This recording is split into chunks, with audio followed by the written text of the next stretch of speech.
détruit le Goliath. La recette détruit le Goliath. C'est ce matin. Au nom de Jésus, tu tombes. Tu tombes. Tu vas prendre la parole de Dieu dans le livre de Jean. Le chapitre 15, le verset 4 jusqu'au verset 7. Alléluia. Ouvrez votre esprit, ouvrez les oreilles et comprenez le message du Seigneur ce matin. Je vais lire la parole de Dieu, Jean, le chapitre 15, le verset 4 au verset 7. Demeurez en moi et je demeurerai en vous. Comme le sarment ne peut de lui-même porter de fruits s'il ne demeure attaché au sceptre, ainsi vous ne le pouvez non plus si vous ne demeurez en moi. Je suis le sceptre, vous êtes le sarment. Celui qui demeure en moi et en qui je demeure porte beaucoup de fruits. Car sans moi, vous ne pouvez rien faire. Si quelqu'un ne demeure pas en moi, il est jeté dehors comme le sarment et il sèche. Puis on ramasse les sarments et on les jette au feu. Et il brûle. Verset 7. Si vous demeurez en moi et que mes paroles demeurent en vous, demandez ce que vous voudrez et cela vous sera accordé. Alléluia. Seigneur, merci ce matin. Bénis cette parole que toi-même tu as inspirée. Bénis le culte de ce matin. Fais-le du bien à la gloire de ton nom. Au nom de Jésus-Christ, j'ai prié. Amen. Gloire à Jésus. Que le nom du Seigneur soit béni. Alors, notre message de ce matin a pour thème: Dieu attend quoi pour me bénir si je fais déjà son œuvre? Alléluia. Qui pense que ça va lui faire du bien? Amen. Qui s'est déjà posé cette question? Amen. Alléluia. Amen. Il attend quoi pour me bénir si je fais déjà son œuvre?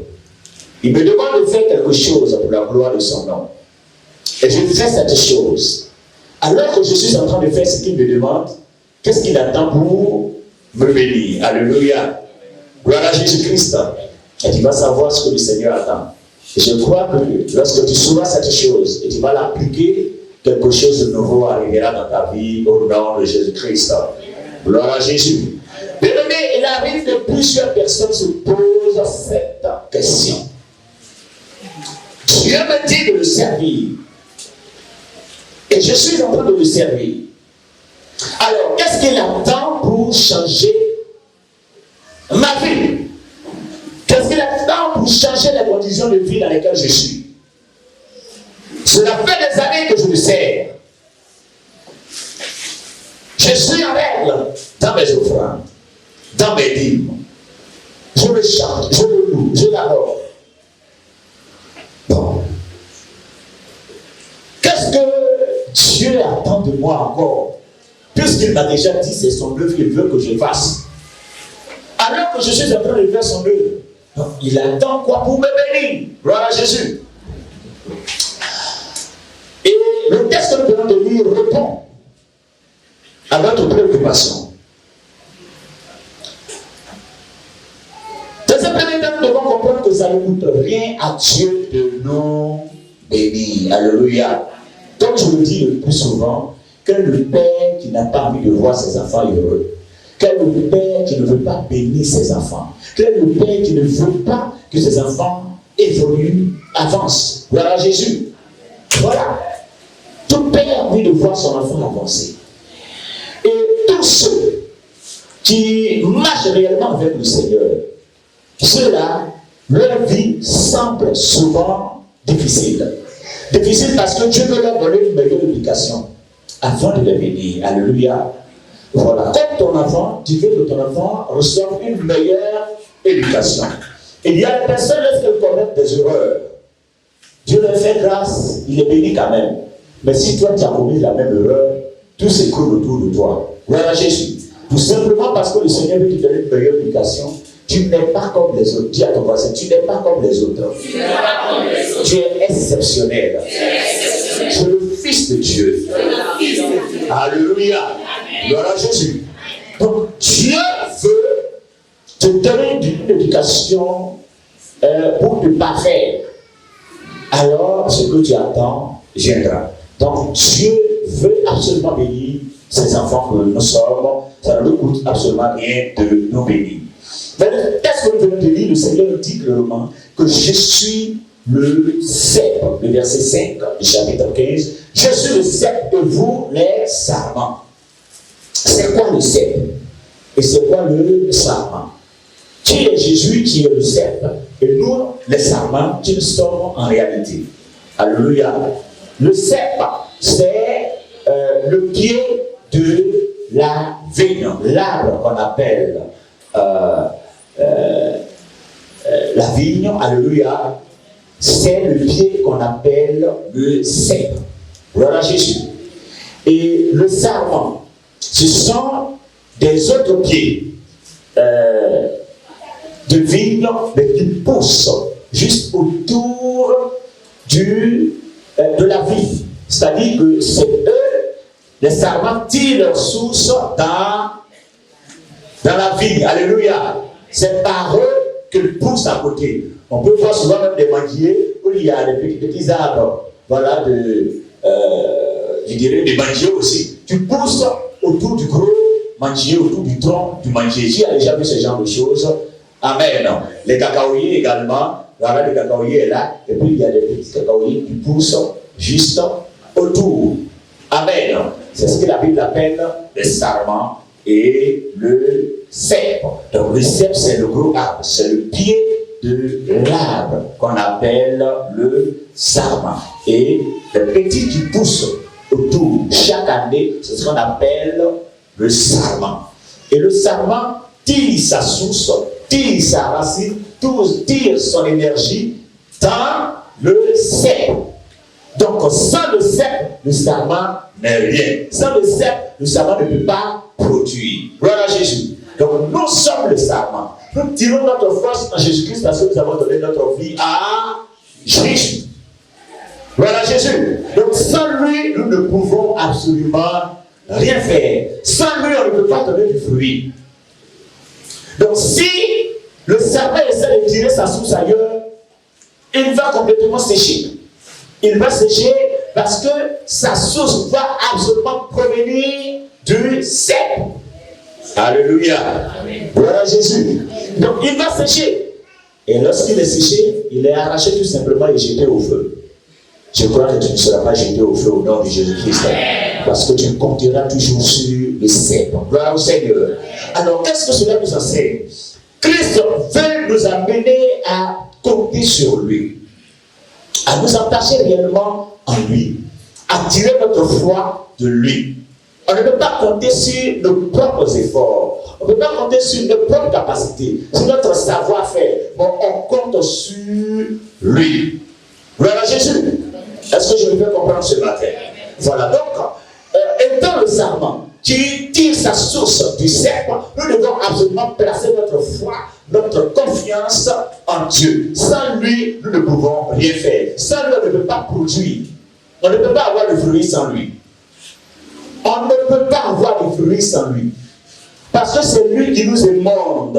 Alléluia. C'est lui qui nous donne la capacité de pouvoir croître, de pouvoir aller de l'avant. C'est lui qui nourrit notre vie. Donc, il nous faut absolument compter sur Dieu. Amen. On doit placer notre foi en Dieu. C'est pourquoi la Bible dit en Hébreux 11, verset 6, il est impossible d'être agréable à Dieu sans la foi. Il est impossible d'être agréable à Dieu sans la foi. Dieu aime des personnes de foi. Dieu aime des personnes qui croient sans avoir vu. Dieu aime des personnes qui se lancent. Dieu aime des personnes qui se battent en comptant sur lui. Dieu aime des personnes qui osent, mais qui ne comptent pas sur leur propre capacité, qui ne comptent pas sur leur savoir-faire, qui ne comptent pas sur leur intelligence, mais qui comptent sur lui parce que c'est lui qui bénit, c'est lui qui élève, c'est lui qui transforme. Il est écrit en Psaume 75, verset 7 à 8, l'élévation ne vient ni de l'Orient, ni de l'Occident, ni du désert. C'est l'Éternel qui juge. Il abaisse un et il élève l'autre. Alléluia. Donc on comprend par là que Dieu veut pleinement nous bénir, mais il veut que nous manifestions notre foi en lui. Alléluia. La suite du verset, qu'est-ce qu'il dit? Si vous demeurez à moi, le verset 7, si vous demeurez à moi, et que mes paroles demeurent en vous, demandez ce que vous voudrez, cela vous sera accordé. Alléluia.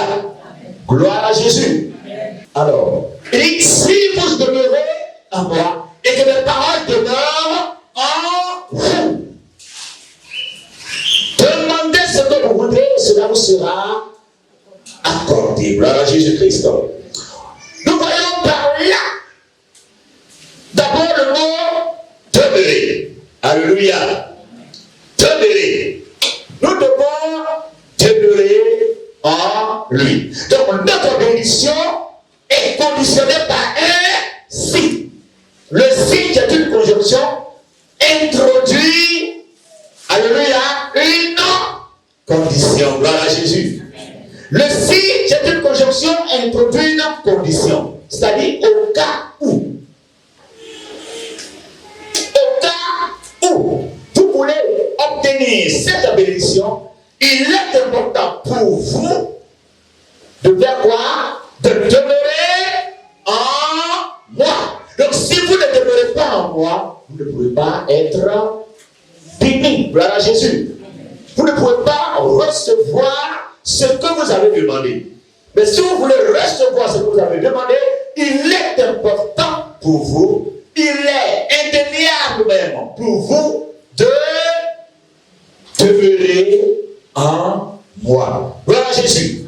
Alors, demeurer, le verbe demeurer, ça veut dire quoi? Ça veut dire habiter. Gloire à Jésus. Ça veut dire habiter, ça veut dire loger, ça veut dire domicilier en Christ. Donc, en Jésus-Christ, il veut que nous habitons en lui. On ne fait pas un pied dedans, un pied dehors en lui. On ne met pas un pied dans la maison et puis un pied dehors en lui. Gloire à Jésus. On ne met pas sa tête en Jésus-Christ et puis les pieds sont dehors. Alléluia. Donc c'est ton entier. Tu dois être en Jésus-Christ. Donc tu rentres en lui, tu demeures en lui. Demeurer, c'est faire son habitation en Jésus-Christ.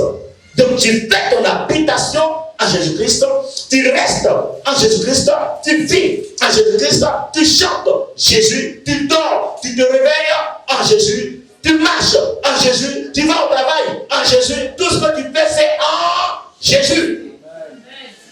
C'est ça demeurer en lui. Dès que ton téléphone sonne, c'est Mangor. En Jésus-Christ. Ton téléphone sonne, c'est Rihanna. Jésus. Gloire à Jésus. Demeure en Jésus. C'est ton habitation en Jésus. Vis Jésus. Marche en Jésus. Mange en Jésus. Dors en Jésus. Réveille Jésus. Va au travail en Jésus. Demeurer, c'est ça, demeurer. Gloire à Jésus. C'est ça, demeurer. Si tu vis, ce n'est plus moi qui vis, c'est Christ qui vit en moi. Donc désormais, je ne fais plus ce que j'ai envie de faire, je fais ce que Christ veut que je fasse. Alléluia. Amen. Vous voyez qu'il y a quelque chose qui manque en vous. Et lorsqu'on applique cela, il se glorifie. Ça ne coûte rien à Dieu de nous bénir. Ça ne coûte rien à Dieu de bénir ses enfants que nous sommes.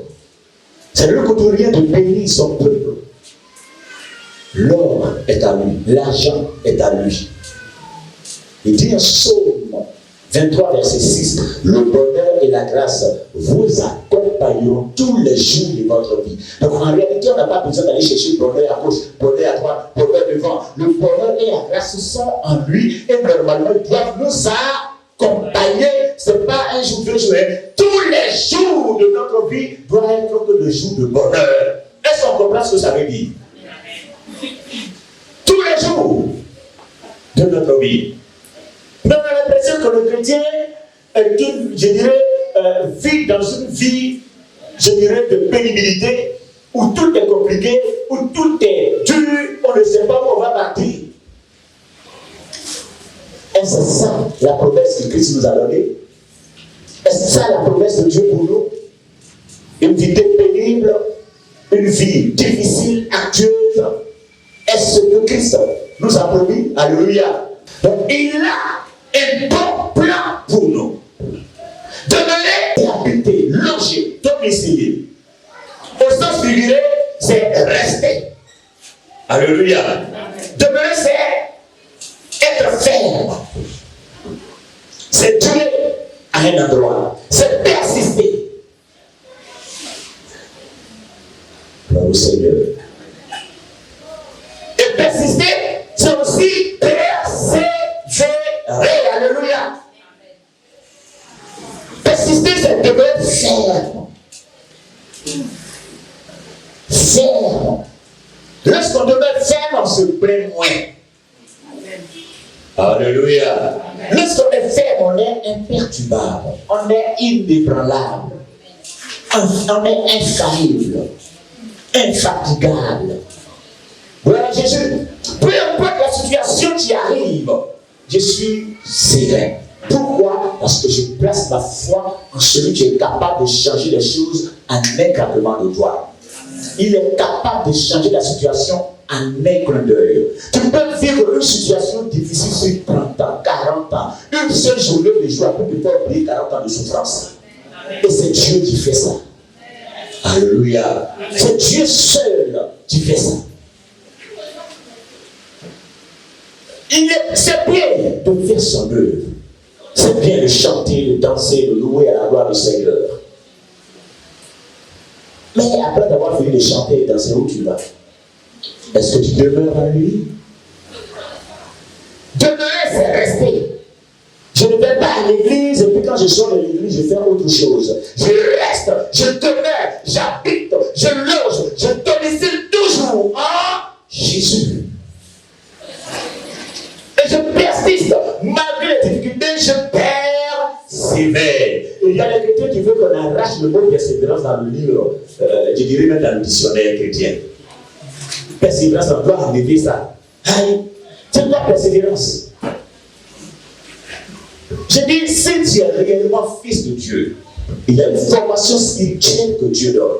Et la formation spirituelle que Dieu donne, c'est dans les épreuves qu'il donne cette formation. Est-ce que vous savez comment Dieu fonctionne? Dieu fait un plan. Gloire à Jésus. Un plan. Il était Dieu de principes. Et il établit des principes, des plans. Aujourd'hui, tu peux te lever, on te dit, Dieu va te bénir, tu seras prospère, tu seras élevé, tu vas dire, oh alléluia, amen. Où Dieu a dit qu'il va me bénir. Amen. Amen. Mais Dieu ne va pas te dire, avant de rentrer dans cette bénédiction, tu vas arriver devant la mer rouge. Alléluia. Et Dieu dit à son peuple, le peuple d'Israël, je vais vous faire sortir de l'esclavage. Vous allez aller à un endroit où coule le lait et le miel. Arrivé là-bas, vous allez laper miel. Vous allez boire lait. Ils sont heureux. Oh, ça va laper miel. Et là, on ne sera plus esclaves. Et ils sortent de l'Égypte. Prennent leur bouton, leur bœuf. Ils allaient, ils sont heureux. Ils sont en train de marcher. On a dit que là où le miel, là, ça est tout près là. Voilà la mer rouge. Moïse. Dieu nous a envoyé pour nous tuer. C'est quelle souffrance ça là? Vous n'avez pas pu savoir là où le lait, le miel, où est le lait là, où est le miel là. Alléluia. Et c'est comme ça que le chrétien fonctionne. Dès qu'il est face à une épreuve, Dieu n'a pas dit qu'il est le Dieu de bénédiction.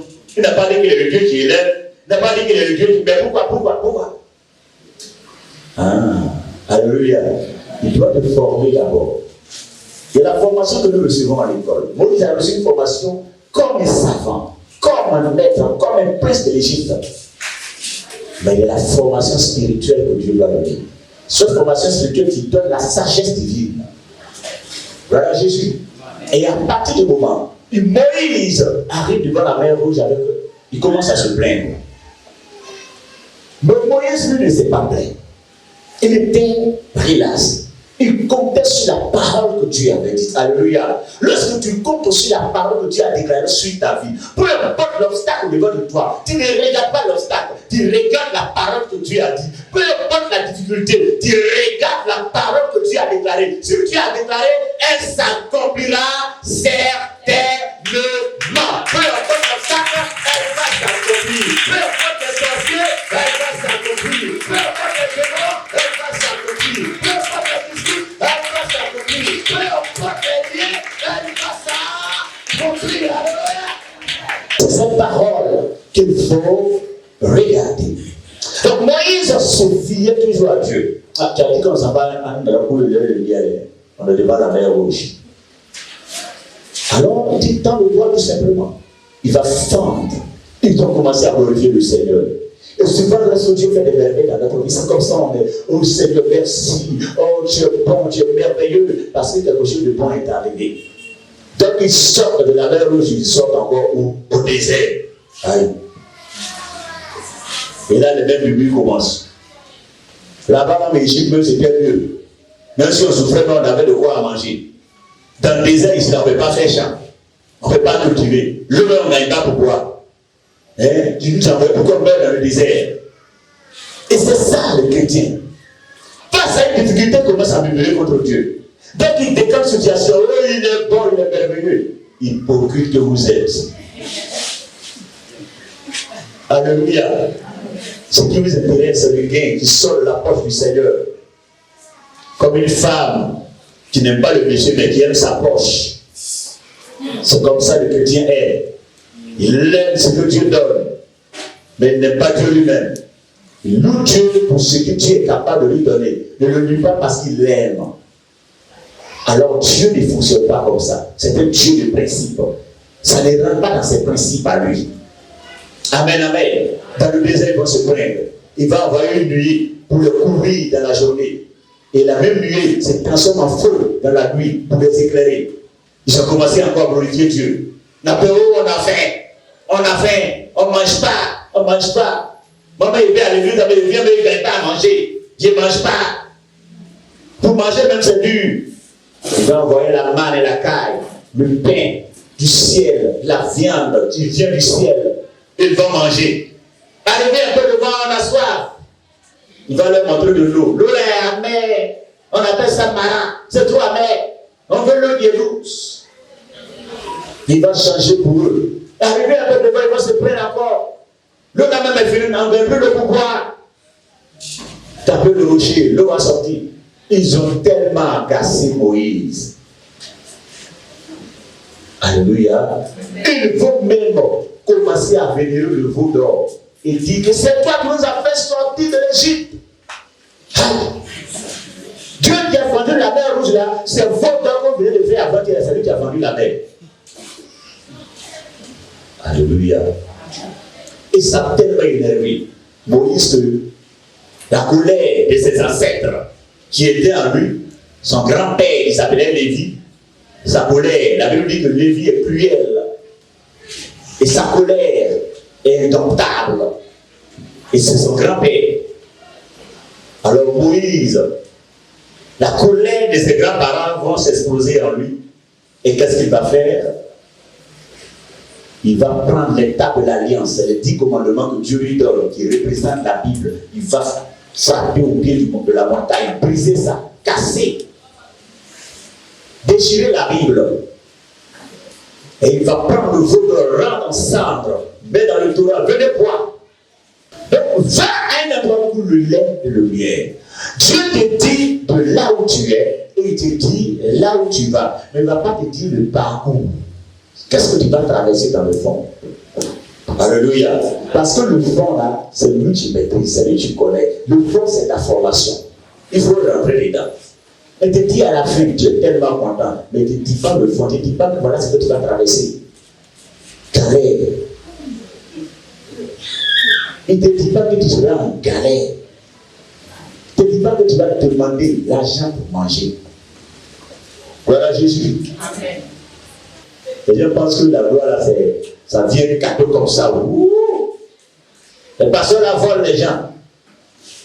Ce n'est pas parce que d'autres volent et que tout le monde vole. En toute corporation, il y a des bons et il y a des mauvais.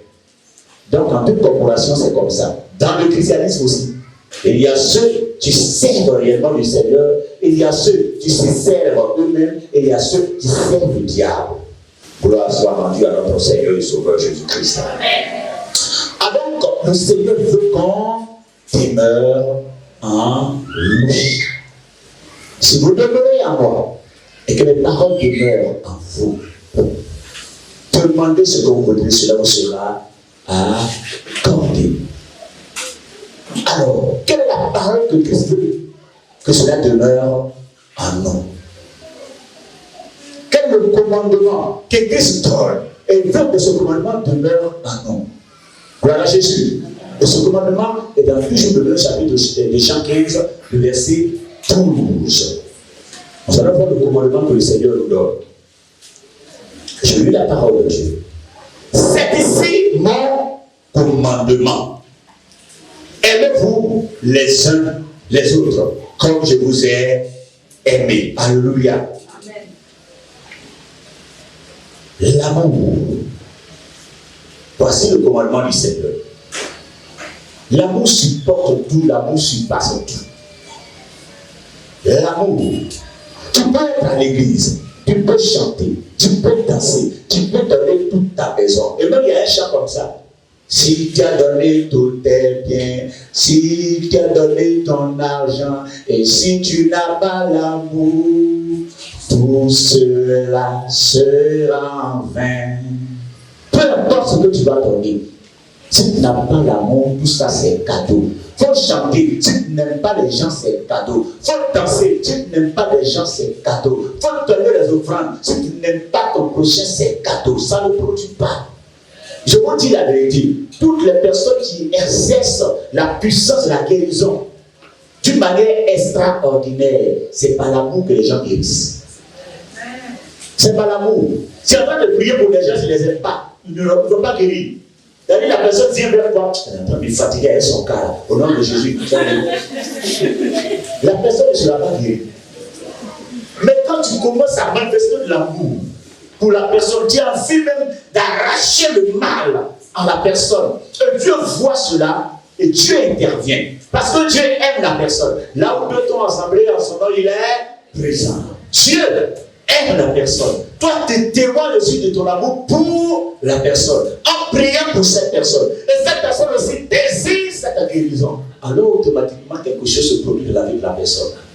Pour être efficace dans la guérison, c'est l'amour. Si tu n'aimes pas les gens, tu pries pour eux, rien ne va se passer. Pour être efficace, c'est l'amour. L'amour. L'amour même le centre d'intérêt de la Bible. Toute la Bible parle d'amour. Amour, amour. Et le thème central de la Bible, c'est l'amour. Jean 3,16. Tu n'as pas aimé le monde qu'il a donné. Comme il aime, il donne. Quand on aime, on donne. Vous aimez-vous le donner? Rien. C'est d'abord que je t'aime. Quelle est la preuve que tu l'aimes? La preuve que tu l'aimes, c'est en donnant. Quand tu aimes, donne ce qui lui est cher. Quand tu aimes, il faut donner ce qui t'est cher. Tu aimes, tu ne donnes pas. Si tu aimes Dieu, donne à Dieu. Donner, ce n'est pas uniquement de l'argent. Donne ton temps à Dieu. Donne ton énergie à Dieu. Donne ta force à Dieu. Donne ta connaissance à Dieu. Donne tout ce que tu as. Ce qui fait de toi ce que tu es, donne à Dieu. Alors le nom du Seigneur sera glorifié. Voilà ce que le Seigneur attend de toi. Et l'amour.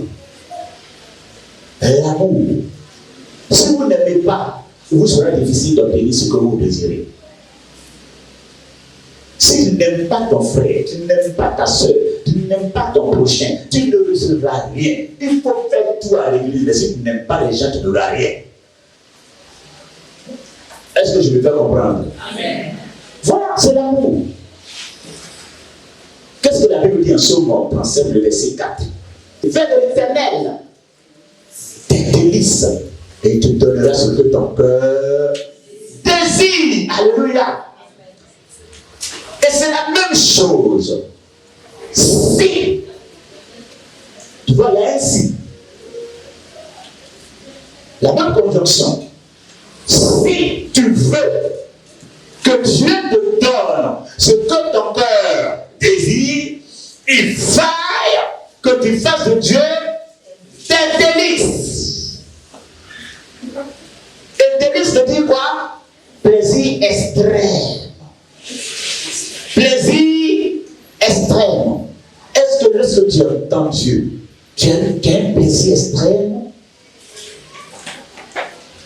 Est-ce que tu es à l'aise? Tu es extrêmement joyeux quand tu entends allons à l'église? C'est pourquoi David dit, je suis dans la joie lorsqu'on me dit allons dans la maison du Seigneur. C'est pourquoi Dieu l'appelait bien-aimé David ou Dodava. Ça veut dire bien-aimé de Dieu. Voilà Jésus. Donc, si tu veux recevoir quelque chose de Dieu, il faut l'aimer. C'est l'amour. Dieu le donne parce qu'il nous aime.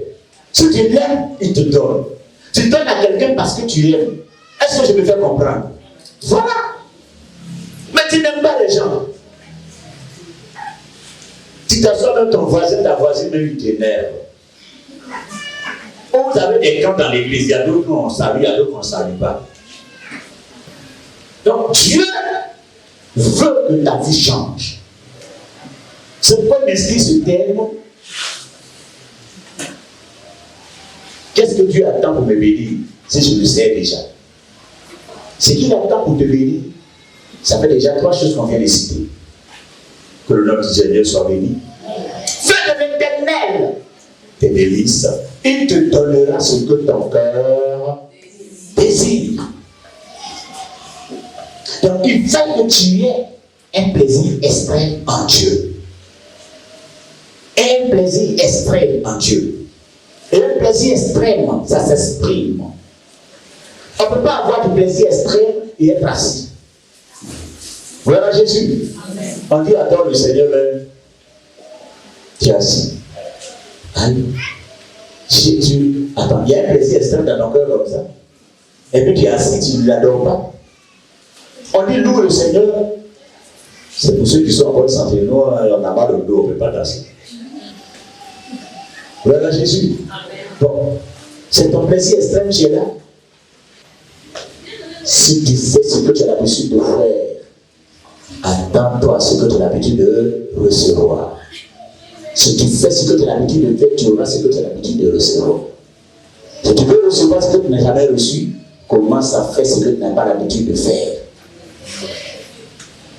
Alléluia. Tu ne changes pas de vie. Tu ne changes pas de vision. Ne change pas de principe. Tu vas avoir le salut en Jésus-Christ. Alléluia. Mais pour être à l'aise sur la terre, tu ne pourras pas en avoir. Parce que je vous dis la vérité. Le Dieu que nous servons ne bénit pas par pitié. C'est ce que je vous dis tout le temps. Dieu ne bénit pas par pitié. Il bénit par principe. S'il bénissait par pitié, la pitié de toute la terre, la pitié de tout le monde, Seigneur intervient, il va te bénir. Seigneur fait quelque chose, il va te bénir. Mais il ne bénit pas par pitié. Il bénit par principe. Est-ce que ce que tu fais rentre dans ces principes? Alors, la bénédiction viendra. Ça ne rentre pas dans les principes de Dieu, ça tardera. Et comme il veut absolument te bénir, il apportera toujours des épreuves dans ta vie pour qu'il y ait une transformation réelle. Et tant que la transformation ne vient pas, le peuple ne finira pas. Est-ce que je me fais comprendre? Amen. Ne pensez pas que Dieu veut nous faire souffrir. L'épreuve, c'est pour nous former, c'est pour nous donner un enseignement. Mais tant que tu ne comprends pas l'enseignement, le preuve est là. Et dès que tu finis de comprendre l'enseignement, le preuve disparaît. Tout simplement parce que c'est un message qu'il veut te donner. Mais le preuve vient, tu ne comprends pas le message. Il change de preuve, ça vient, tu ne comprends pas le message. Il change de preuve, ça vient, tu ne comprends pas le message. Tu vas rester dans la preuve, tu vas mourir dans une preuve. Quand tu ne veux pas changer. Voilà Jésus. Donc fais de l'Éternel tes délices. Il te donnera ce que ton cœur désire. Donc les gens disent que Dieu ne nous donne pas ce qu'on veut. Vous voyez que ce n'est pas vrai. Quand on dit Dieu ne nous donne pas ce qu'on veut, ce n'est pas vrai. Dieu nous donne ce qu'on veut. Mais pour qu'il te donne ce que tu veux, il est important de faire de lui tes délices. Fais de lui tes délices d'abord. Si tu fais de Dieu tes délices, là il va te donner ce que ton cœur désire. Mais tant que tu ne fais pas de lui tes délices, il te donnera quand ça lui semble bon. C'est très important. L'amour est tellement grand que le plus souvent, on ne comprend pas ce que c'est que l'amour. Je vais vous donner quelques images pour qu'on arrive à comprendre ce que c'est que l'amour. Alléluia. Proverbe 10, verset 12. La haine excite des querelles, mais l'amour couvre toutes les fautes. Alléluia. Quand on aime, on couvre les fautes de la personne. Voilà Jésus. Proverbe 15, verset 17. Mieux vaut de l'herbe pour nourriture, là où règne l'amour, qu'on peut engraisser si la haine est là. Alléluia. Il est mieux d'être à un endroit où tu ne gagnes pas à manger, où on te donne l'amour, plutôt qu'à un endroit où tu gagnes tout à manger et puis les gens ne savent pas là-bas. Est-ce qu'on comprend ce que la Bible veut dire? Proverbe 17, verset 9. Celui qui couvre la faute cherche l'amour. Mais celui qui les rappelle dans ses discours divise les amis. Alléluia. Il y a des personnes à qui ils ont fait le mal, ça fait 50 ans. Mais toujours dans ses discours, elle va faire revenir les mêmes choses. La Bible dit, une personne qui fait ça ne cherche pas d'amour. Quand tu aimes là, tu couvres la faute. Tu ne rappelles pas toujours les mêmes choses qu'on t'a fait, ça fait 10 ans. Il est important d'aimer. Peu importe la personne qui est en face de vous, il faut l'aimer. Et celui qui couvre une faute cherche l'amour. La personne fait que tu es mal, mais toi tu couvres la faute de la personne tout simplement parce que tu cherches l'amour. Voilà Jésus. Alléluia. Je vais aller dans d'autres versets pour qu'on arrive à comprendre le sens de l'amour. Que le nom du Seigneur soit béni. Je vous en conjure, filles de Jérusalem, par les gazelles et les biches des champs, ne réveillez pas l'amour avant qu'elle ne veille. Alléluia. Que le nom du Seigneur soit béni. Si, ça c'est un conseil que la Bible donne, il ne faut pas réveiller l'amour là. C'est-à-dire que si tu sais que tu ne vas pas marier quelqu'un, il ne faut pas réveiller l'amour dans le cœur de la personne. La personne va se réveiller. Son amour pour toi va se réveiller. Et là, c'est après tu lui dis non, c'est-à-dire que, oh, tu as fait, je t'aime maintenant, c'est depuis que tu te retires, quoi. Alléluia. C'est ça ce que la Bible dit. Ne réveillez pas l'amour. Tu réveilles l'amour dans le cœur de la personne et puis après tu te retires. Est-ce que l'amour est tellement fort que quand il réveille, il faut assumer? Voilà Jésus. C'est quelque chose de très fort. Que le nom du Seigneur soit béni. Mets-moi comme un sceau sur ton cou, comme un sceau sur ton bras, car l'amour est fort comme la mort. La jalousie est inflexible comme le séjour des morts. Ses acteurs sont des acteurs de feu, une flamme de l'Éternel. Vous voyez, donc la jalousie, la colère sont comme des flammes de feu. Une personne jalouse est comme du feu. Alléluia. Mais la Bible dit, l'amour est fort comme la mort. Regarde la mort qui te pense, qui t'emporte là. L'amour est fort comme la mort. Alléluia. Mais un verset encore qui définit encore plus l'amour. Qui définit la force même de l'amour. Il dit, Cantique des Cantiques, oui, le verset 7. Les grandes eaux ne peuvent éteindre l'amour. Wow. Est-ce qu'on comprend le fond? Alléluia. Les grandes eaux ne peuvent éteindre l'amour. Et les fleuves ne le submergeraient pas. Quand un homme offrirait tous les biens de sa maison contre l'amour, il ne s'attirerait que le mépris. Voilà Jésus. Est-ce qu'on comprend ce que ça veut dire? Un homme va prendre tout ce qui est sa maison pour offrir à une personne par amour pour la personne. Mais la personne va recevoir des mépris. Dieu a pas aimé le monde, il a donné qui? Son fils. Ne dis pas son fils seulement. Il a donné quoi? Son fils unique.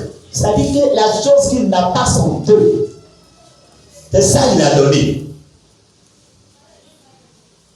Pour expérimenter ou pour démontrer l'amour que nous avons pour autrui. C'est quelque chose de fort.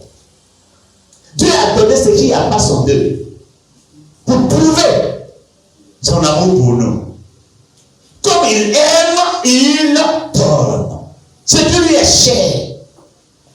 Une maison, tous les jours, vous discutez. Il n'y a pas de bénédiction qui rentre là-bas. Faites la remarque. Si vous êtes dans une maison tout le temps, vous allez rester galère. Dieu est l'amour. Il rentre là où il y a l'amour. Il rentre là où il y a la paix. Alléluia. Pour ceux qui sont mariés, je vous dis quelque chose. Si votre femme est heureuse, est joyeuse, est contente, les choses vont bien dans ta vie. Faites l'expérience, c'est biblique. Ils deviendront qu'une seule chair. Donc si elle est heureuse, tu partages aussi sa joie. Alléluia. Il est important de rendre la personne avec laquelle vous vivez heureuse, à l'aise. Lorsqu'elle est à l'aise, tu n'avais pas besoin de dire prie pour moi. Elle va gêner, prier pour toi pour que elle soit toujours à l'aise. Dieu veut te bénir. Ce que Dieu attend de toi pour que ta situation change, je les cite. Premièrement, il veut que ta foi soit enracinée en lui. Il veut que tu comptes sur lui. Il veut que tu sois le serment qui tire sa source dans le ciel, qui tire sa bénédiction dans le ciel. Donc, il veut que tu comptes sur lui. Peu importe tes compétences, compte sur lui. Peu importe ta force, compte sur lui. Dieu aime des hommes de foi. Dieu aime des femmes de foi. Sans la foi, on ne peut être agréable à Dieu. Hébreux 11, 6. Sans la foi, on ne peut être agréable. La Bible se dit, il est impossible de lui être agréable. Est-ce qu'on comprend? Là, la Bible parle de possibilité. Pendant qu'il est le Dieu de toute possibilité, mais là on parle de l'impossibilité. Cela explique que la foi est salvatrice. Voilà Jésus. Tu veux être sauvé? Foi dans ce Dieu. En dehors de la foi, persévérance. Demeure en lui et persévère. Tu es en Christ, tu te donnes entièrement, tu t'offres un sacrifice à Dieu et tu demeures dans ce sacrifice. Tu t'offres et tu demeures dans ce sacrifice. Tu persévères dans ce sacrifice. Et ensuite, sers le Seigneur avec joie, tu fais de lui tes délices, alors en retour, il te donnera ce que ton cœur désire. Il faut t'offrir. Il faut faire de lui tes délices. Voilà Jésus-Christ. Il faut qu'en Dieu tu aies une joie extrême. Un plaisir extrême en Dieu. Mais allons à l'église, tu es fâché. Il faut que quelqu'un te dise, allons à l'église d'abord. Tu ne te lèves même pas. On dit là, tout mon corps ne fait même pas envie d'aller à l'église. Vous voyez le problème? Je suis fatigué d'aller à l'église tous les jours, ça va à l'église, on gagne quoi même? On ne gagne rien. Hein? Donc c'est pour le gain que tu viens à l'église. Dieu ne va pas te bénir si c'est uniquement le gain que tu attends. Alléluia. Est-ce que je me fais comprendre? Dieu ne te donnera pas si c'est uniquement le gain que tu attends. Dieu veut que personne te manifeste son amour. Ou du moins tu manifestes l'amour pour son œuvre sans toutefois attendre forcément quelque chose en retour. C'est ça, servir Dieu avec abnégation, sans toutefois attendre quelque chose en retour. Mais on le fait par intérêt. Quand tu le fais sans forcément attendre quelque chose, Dieu lui-même te bénit. Et qu'est-ce qu'il dit? Demandez ce que vous voudrez. Cela vous sera accordé. Il n'a pas dit demander ce que vous voudrez. Cela vous est accordé. On conjugue le futur. Cela vous sera accordé. Donc, entre la prière et l'exaucement, il y a un temps vide qu'on appelle persévérance. Cela vous sera accordé. Donc, ce n'est pas que tout de suite tu l'as, mais ça te sera accordé après cette persévérance. Après avoir été en lui. Après que tu sois habité en lui. Après que tu aies demeuré en lui. Voilà ce que le Seigneur attend de toi. C'est ce que le Seigneur attend de toi pour te donner des grandes choses. Alors si tu mets cette parole en pratique, tu verras des grandes choses arriver dans ta vie. Je sais que le Seigneur va te faire du bien. Ce qu'il attend de toi, c'est cela. Commence à expérimenter la foi, à compter sur lui quand même tu ne t'as pas encore donné. Ne sois pas comme le peuple d'Israël en son temps. Quand même il ne t'a pas encore donné, commence à manifester la foi en lui. Cette foi, c'est quoi? Je crois en ce qu'il a dit. Alors, cela arrivera. Comme Habakkuk le dit en Habakkuk 2, si la prophétie tarde, attends-la, elle s'accomplira certainement. Encore au futur, elle s'accomplira. Il faut l'attendre. Attendre, c'est persister, c'est persévérer. Voilà Jésus. Élie est un homme de la même nature que nous, dit la parole de Dieu. Il pria avec instance. C'est là le secret d'Élie qui a fait descendre le feu du ciel. Le secret était qu'Élie avait prié avec instance. Quand bien même il soit un homme de la même nature que nous. Instance, c'est insistance, c'est persistance, c'est persévérance. Gloire à Jésus.